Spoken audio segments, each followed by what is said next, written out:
अमेरिकी कांग्रेस की speaker Nancy Pelosi का ताइवान दौरा 3 अगस्त को ही खत्म हो गया। इसके बाद भी चीन लगातार ताइवान पर हमलावर है। ताइवान के रक्षा मंत्रालय ने कहा है कि चीनी सेना ने 4 अगस्त को उसकी तरफ कई बैलिस्टिक मिसाइल दागी हैं। ताइवान ने कहा कि वह इस तरह की अतार्किक कार्रवाई का विरोध करता है जो क्षेत्रीय शांति के लिए खतरा है। चीन ताइवान के आसपास के क्षेत्रों में अपने एयरक्राफ्ट भी भेज रहा है। आज हम आपको बताएंगे कि चाइनीज आर्सेनल में क्या क्या है। Stockholm International Peace Research Institute की रिपोर्ट के मुताबिक चीन के पास परमाणु हथियारों की संख्या 350 है।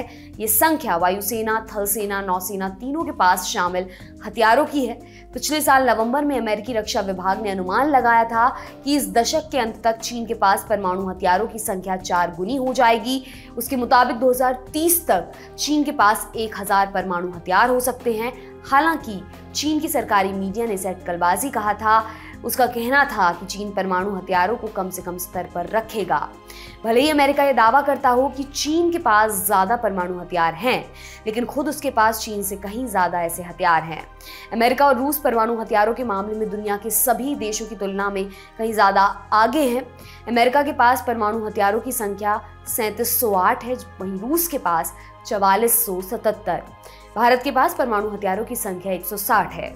ग्लोबल फायर पावर की रिपोर्ट के मुताबिक चीन के पास एयरक्राफ्ट की संख्या 3285 है। इनमें से 1200 के करीब लड़ाकू विमान हैं। इन लड़ाकू विमानों में चेंगडू J-10 और J-20 एयरक्राफ्ट भी शामिल हैं। J-10 एयरक्राफ्ट की अधिकतम स्पीड 2284 किलोमीटर प्रति घंटा है। वहीं J-20 एयरक्राफ्ट को चीन का सबसे आधुनिक फाइटर जेट माना जाता है। लड़ाकू विमान रडार से बचने में सक्षम है। इन विमानों को चीन ने ही विकसित किया है। इसके अलावा चीन के पास 371 बॉम्बिंग एयरक्राफ्ट भी हैं। वहीं चीनी वायुसेना के पास हेलीकॉप्टर की संख्या करीब 912 है।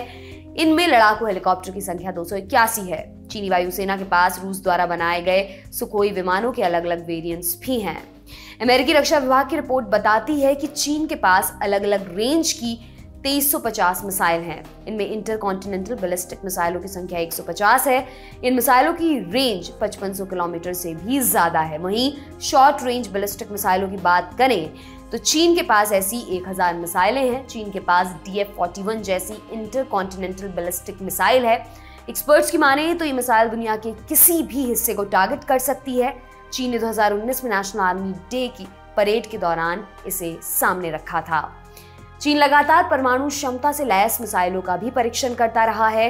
अमेरिकी सांसद नैन्सी पेलोसी की ताइवान यात्रा से ठीक पहले चीन ने एक हाइपरसोनिक मिसाइल का परीक्षण किया था। यह परीक्षण 31 जुलाई को किया गया था। हालांकि चीन ने इस मिसाइल की खासियत के बारे में कोई जानकारी साझा नहीं की थी। चीनी सरकार दावा करती है कि उसकी नौसेना दुनिया में सबसे बड़ी है। सबमरीन के मामले में चीन दुनिया का नंबर 1 देश है।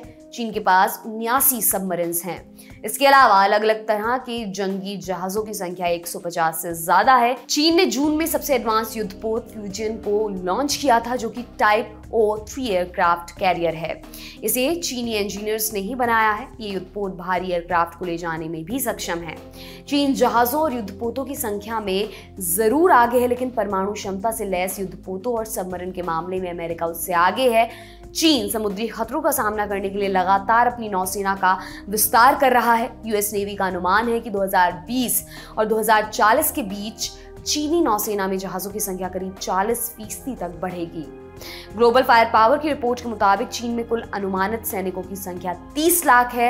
इनमें 5 लाख से अधिक रिजर्व सैनिक हैं। वहीं अर्धसैनिक बलों में 6,24,000 जवान हैं। इस तरह अगर देखें तो चीन की सेना में 20 लाख एक्टिव सैनिक हैं। एक्टिव सैनिकों के मामले में चीन दुनिया में पहले नंबर पर है। हालांकि अगर ताइवान के रिजर्व सैनिकों की संख्या को देखेंगे तो यह चीन से कहीं ज्यादा 15 लाख के करीब है। पारंपरिक रूप से चीन की सबसे बड़ी ताकत उसका ग्राउंड फोर्स रहा है। चीन के सैनिकों को सपोर्ट करने के लिए उसके पास 6000 से ज्यादा टैंक हैं। सिप्री 2022 की रिपोर्ट के मुताबिक चीन सेना पर खर्च के मामले में दूसरे नंबर पर आता है। पिछले 10 सालों में करीब दोगुनी हुई है। साल 2021 में चीन का रक्षा बजट $270 बिलियन था। वहीं साल 2010 में चीन ने सेना पर $133 बिलियन खर्च किए थे। इस मामले में अमेरिका दूसरे देशों से कहीं ज्यादा आगे है। पिछले साल अमेरिका ने अपनी सेना पर 700 $168 करोड़ बिलियन खर्च किया था। दुनिया में कोई भी युद्ध आज परंपरागत तरीके से नहीं लड़े जाएंगे। तकनीकी स्तर पर हथियार से लेकर सैन्य सामान काफी आधुनिक हो चुके हैं। सभी देश अपनी सेनाओं में आर्टिफिशियल इंटेलिजेंस और साइबर क्षमता को बढ़ा रहे हैं। कई रिपोर्ट्स बताती हैं कि चीन सेना में आर्टिफिशियल इंटेलिजेंस को लगातार मजबूत कर रहा है। कई देश चीन पर साइबर हमले का आरोप लगाते रहे हैं। इसमें सिर्फ हथियारों को गिनना और उससे किसी देश की सैन्य क्षमता को आंकना आज के दौर में शायद सही नहीं हो सकता है। आपके लिए तमाम जानकारी लेकर आए हैं हमारे साथी साकेत। मेरा नाम है दिव्यांशी। देखते रहिए दी लंदन टॉप। शुक्रिया।